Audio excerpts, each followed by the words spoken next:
a súa presencia. E, como non, a Ignacio Vilar por acompañarnos o día seguinte dun día de festa, que é un valor engadido. A parte do que nos poda decir despois Julio, non pode menos que recibir a boa nova da importantísima doazón que vai facer Ignacio Vilar.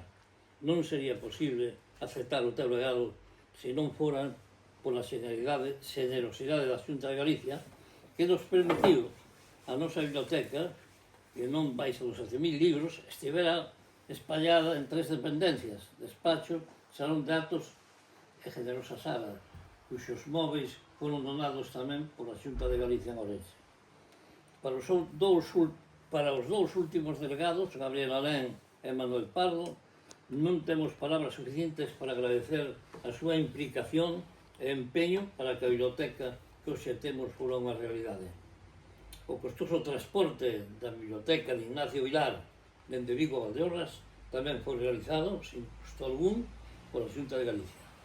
Esas estanterías que vedes baleiras de poucos días atrás, tarancheas, imos dedicalas aos doados polo señor Vilar e levarán o nome de tan xeneroso cineasta valdeorrense.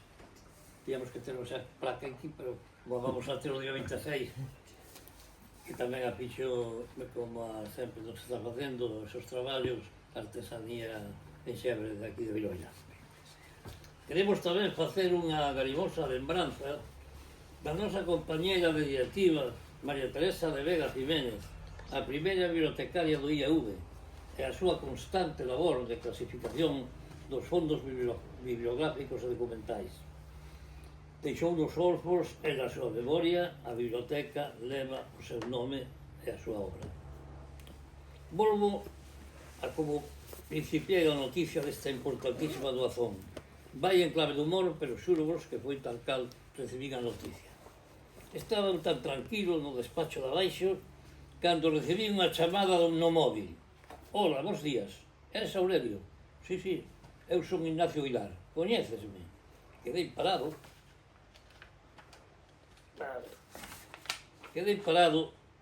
Como tantas chamadas hai fraudulentas que recibo cada día, dixen: sí, claro, o cineasta. Lembrachesme para de longo. Eu seguía desconfiando. Debeu non notar Ignacio, que me dixo: toma nota do meu teléfono e dame unha chamada. Así o fixen, e xa me di conta de que era ele.